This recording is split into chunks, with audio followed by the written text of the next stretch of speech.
নানা আলোচনা সমালোচনা আর বিতর্কের মুখে অবশেষে পিআর পদ্ধতি নিয়ে সিদ্ধান্তে পৌঁছেছে জাতীয় ঐকমত্য কমিশন। দ্বিকক্ষ বিশিষ্ট সংসদে পিআর পদ্ধতিতে ১০০ আসনের উচ্চকক্ষ গঠন হবে। বৃহস্পতিবার রাজনৈতিক দলগুলোর সঙ্গে দ্বিতীয় ধাপের সংলাপের ২৩তম দিনের মধ্যাহ্ন বিরতির পর এই সিদ্ধান্তের কথা জানান কমিশনের সহসভাপতি অধ্যাপক আলী রিয়াজ।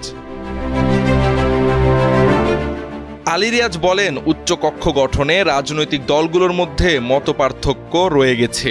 দীর্ঘ আলোচনার পরও ঐকমত্য না হওয়ায় উচ্চকক্ষের সদস্য মনোনয়নের পদ্ধতি নির্ধারণের দায়িত্ব কমিশনের উপর ন্যস্ত হয়। সেই অনুসারে কমিশন পিআর পদ্ধতিতে উচ্চকক্ষ গঠনের সিদ্ধান্ত নেয়।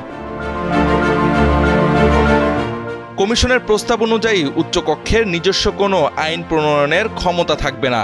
তবে অর্থ বিল বাদে সংসদে উত্থাপিত সব বিল উচ্চকক্ষে পাঠাতে হবে। উচ্চকক্ষ ওই বিলগুলো পর্যালোচনা ও বিশ্লেষণ করে নির্ধারিত সময়সীমার মধ্যে তা অনুমোদন বা প্রত্যাখ্যান করতে পারবে। কোনো বিল যদি ১ মাসের বেশি সময় আটকে থাকে তবে সেটি অনুমোদিত বলে গণ্য হবে। উচ্চকক্ষ যদি কোনো বিল প্রত্যাখ্যান করে তবে তা সংশোধনের সুপারিশ সহ নিম্নকক্ষে ফেরত পাঠানো হবে। নিম্নকক্ষ চাইলে সেই সংশোধন আংশিক বা পুরোপুরি গ্রহণ করতে পারবে, আবার সম্পূর্ণরূপে প্রত্যাখ্যানও করতে পারবে।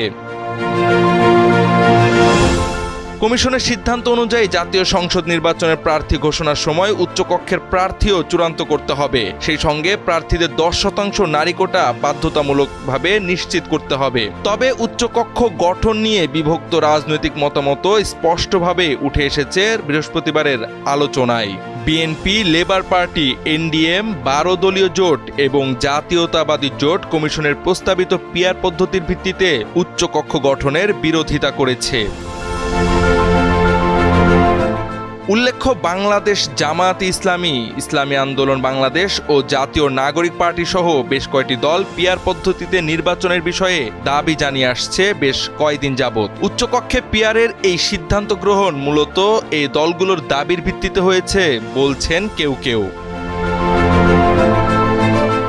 পিআর পদ্ধতিতে উচ্চকক্ষ গঠনের পাশাপাশি আইন প্রণয়নের ক্ষমতা না থাকায় এ নিয়ে আগামীতে সরকার ঠিকঠাক কাজ করতে পারবে না বলে মন্তব্য করছেন বিশ্লেষকরা। তাছাড়া বিএনপি সহ বেশ কয়েকটি দলের বিরোধিতা সত্ত্বেও উচ্চকক্ষে পিআরের এই সিদ্ধান্ত ভবিষ্যতে নতুন সংকটের জন্ম দিতে পারে বলেও আশঙ্কা বিশ্লেষকদের। এখন নিম্নকক্ষের ব্যাপারে ঐকমত্য কমিশন কী সিদ্ধান্ত নেয় সেটাই দেখার বিষয়।